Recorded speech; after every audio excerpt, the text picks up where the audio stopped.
Session 25. Charlie woke up again. He wasn't in the tree anymore.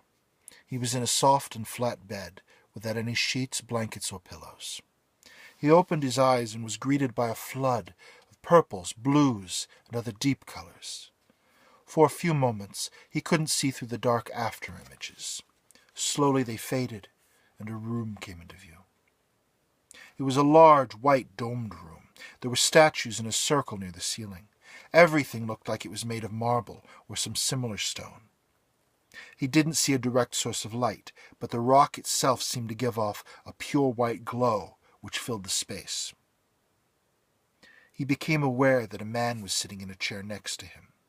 The man looked like a scientist or a college professor. He looked exhausted. His hair was thick with grease and looked like he had slept a night or two without washing it. It stuck straight up into the air and away from his face. Charlie wondered if the man might be Icelandic or maybe Irish. The strange man turned and looked at Charlie. He bent down and picked up a notebook, straightened his glasses and said, "Oh, hello again. Just a minute." He turned the pages in his notebook until he got to a blank one. "Do you remember your name?" "Charlie Damon." "And is this reality?" "You look really tired, friend. Maybe I should get up and let you have the bed?" "I'm sorry, I'm required to test you. Is this reality?" Charlie smiled. "No, I dreamed you up. I even imagined the thoughts in your head." "Ah, you're thinking I'm playing with you." "Well, I decided you'd think that." The man frowned and scribbled in his notebook. It looked like he was writing in cursive. He didn't enjoy Charlie's joke. Charlie ran his hand over his face. He'd been shaved in his sleep. His nose had been straightened. There was a scar on his forehead. It felt like someone else's face. "Do you know where we are?" the man asked. Charlie looked around. There was a single arched door out of the room. The statues around the ceiling looked almost classical, but some of the faces were modern. A couple of them looked alien. "Is this my spaceship out on the other limitlessness?" The stranger didn't reply. He wrote what must have been 2 or 3 paragraphs about Charlie's answer. He was fast and sloppy, eager and scattered. "You're not a doctor," Charlie challenged him. "I am, actually." The stranger had a fake laugh. Charlie shook his head. "No, you're not a regular doctor. You might be a scientist, but you don't look or sound like a medical doctor." "Why do you say that?" "Your hair, your face. I know people. You're an academic." Charlie sat up. The man held out a hand to hold him back, but didn't quite touch him with it. Charlie smacked it away. The stranger was clearly shocked. He almost fell out of his chair.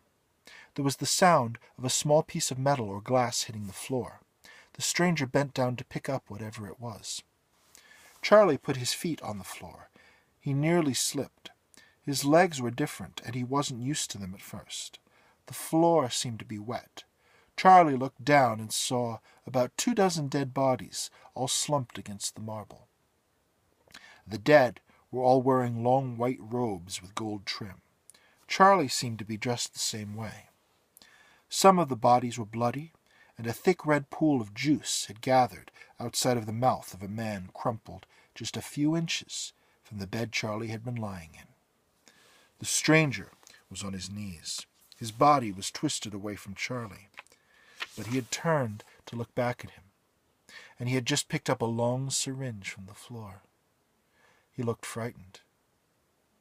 "What is this place? Who are these people?" Charlie shouted. "You're they. They're, you. We actually have spoken before, many times." The stranger stood up. He tried to conceal the syringe behind his back.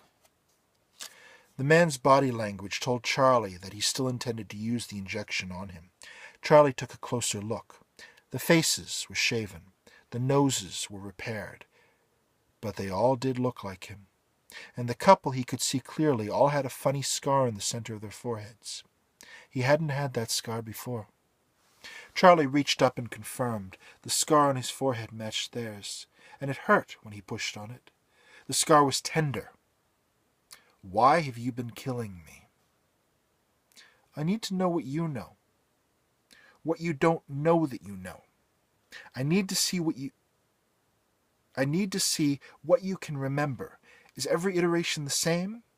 Is every iteration the different? I've interviewed you 25 times, and you've never given me exactly the same answers. Am I the difference? Or are the different Charlie Damons different from each other in some small ways? Exasperation dripped from the scientist's voice. What's your name? Dr. David Peter Elfweird. I was born after you died. I watched you. I read your speeches. I believe in what you did. My grandfather voted for you. I did what needed doing. What in blazes are you talking about? Elfweird held out the syringe. You need to take this. The experiment is too far along for us to give up on it. You're going to want to know the truth, at least as much as I do. And when it's over, you won't care how many times you've died. What if I could fill in the holes?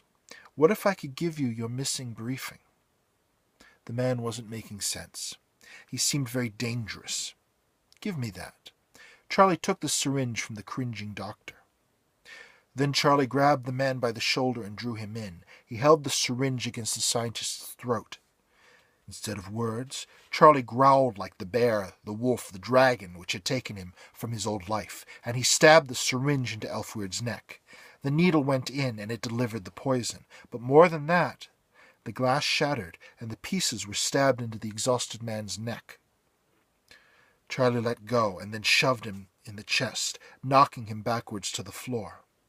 Elfweird died screaming and shrieking in horrible pain. That's the end of chapter 1. There is a lot more story here. I hope it was good enough that you'll find a way to keep reading. In any case, thanks for your time.